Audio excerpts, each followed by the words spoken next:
Okay, welcome to my very brief time in the Netherlands. So I arrived here Monday, May 13th, early in the morning after an overnight train trip. So honestly, I slept most of Monday, kind of catching up on, jet lag and general sleep. And then this is Monday evening, maybe around 4 or 5 p.m. I woke up and did some grocery shopping because my brother and I wanted to cook dinner because we're not spending money eating out. We already did that enough in Berlin. And then this is me showing you what I got. So some spinach, of course, broccoli, I don't know, other vegetables. We made curry together. And then the next day, we did a little local bike trip because my brother rented a bike for me. I got no footage except for this beautiful picture. And that was pretty much Tuesday. Oh yeah, got some freshly made orange juice from the grocery store. It was cheap and tasted amazing. Okay, I'm gonna be real. My time in the Netherlands was such a blur and kind of confusing because I think I had a mix of jet lag and general tiredness, not just from, you know, not getting so much sleep in Berlin and especially the train ride from Berlin to Delft, but also I think all of my travels were catching up to me. Like even before Iceland, that the week trip that I went on before to the retreat and visiting my friend, like everything just sort of caught up to me and I think I was just feeling a bit displaced and like always on the go, and I kind of just wanted to settle down somewhere and call someplace home and not feel like I was always having to go out and see things and do things. And I don't know, it was just really weird.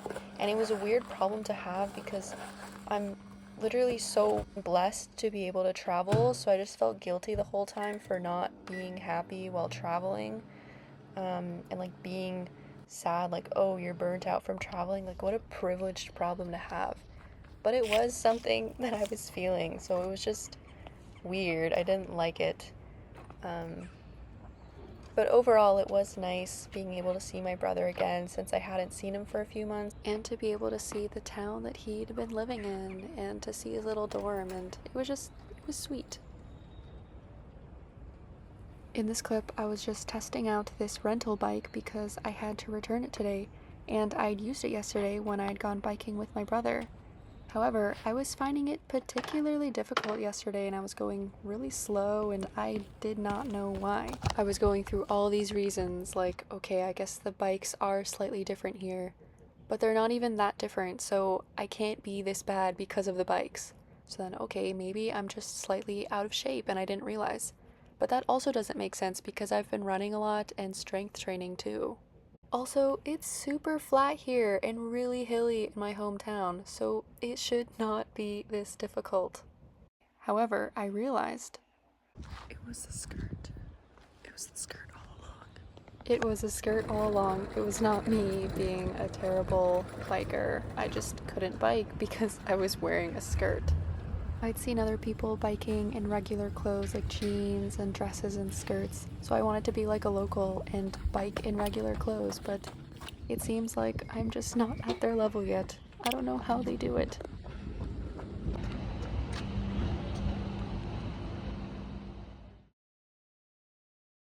Then my brother and I went to Amsterdam for a few hours after his class ended around 12 p.m. We mostly just went to the Anne Frank Museum because that's what I wanted to see the most.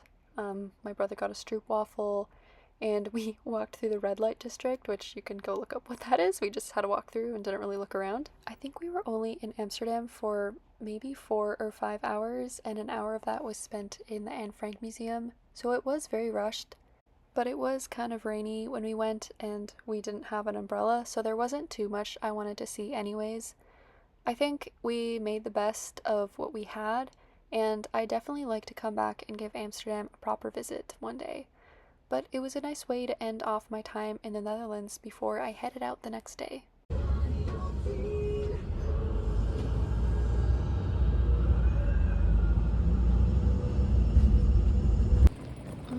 Thank goodness it arrived. Oh my goodness.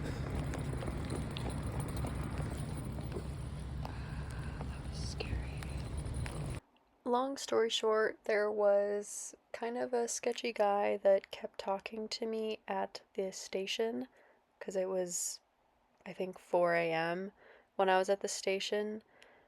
But yeah, I was counting down until my bus came and I could leave. The police came, not because I called them, just because they were monitoring the area, and then they were just kind of around me, watching over me. Thank goodness for them. Thank goodness for them. Yeah, I don't think I'm ever gonna take a bus that early in the morning by myself again because there's too much waiting around, and luckily this was a bus station. I don't know if that was better or worse, but sometimes they're just in random places and you are waiting around for a bus. Sometimes they can be late, and just no thanks. I'm gonna stick to taking buses, and well, trains are a bit better, but buses during the day, in daylight, broad daylight, where there are many more people around and not just you and one other person.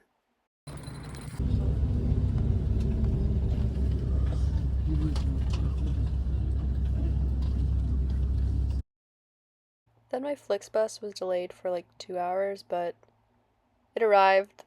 All was good. I was just glad that it came. This is when we were crossing into the UK from France because we went through Belgium into France because, oh yeah, I'm going to London to meet up with my friend Nancy because she lives there. This is the tube that I took with her, and then this is the next day already. I went on a run. That was really nice because I had a full travel day yesterday, fully just sitting down on a bus. It was like 4 a.m. to like 6:30 p.m. But anyways, this is St. Paul's Cathedral, and Nancy's mom had some sort of affiliation with this church, or her church had some sort of affiliation. Anyways, I got a free pass into here, so I got to visit this cathedral for free, and it was the first European church I'd been to, and it did not disappoint. It was, in fact, very beautiful.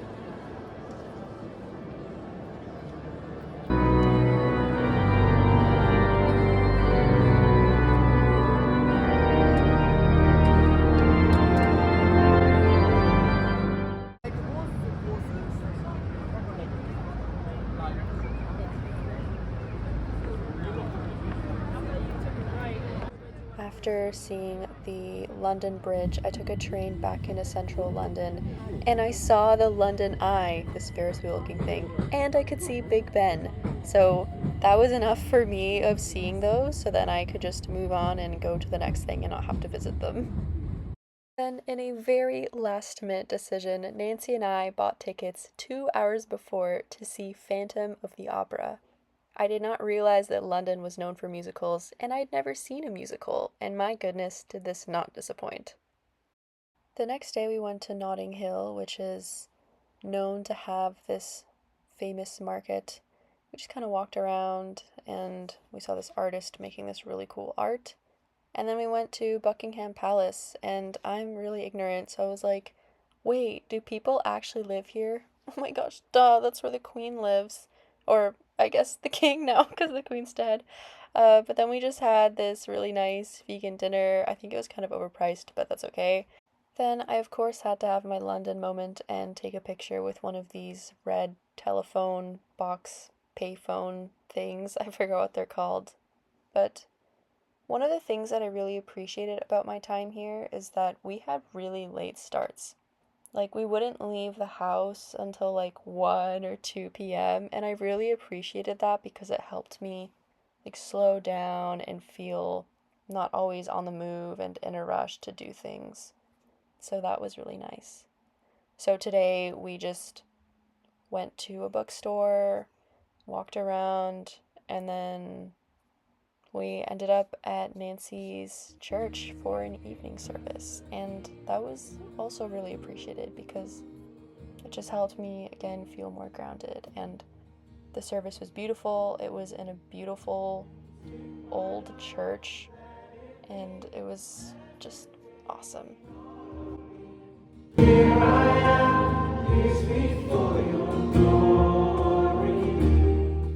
The next morning, I was off at 6 a.m. to Lyon, which was where I was going to stay the longest because I'm taking a French course there with my university.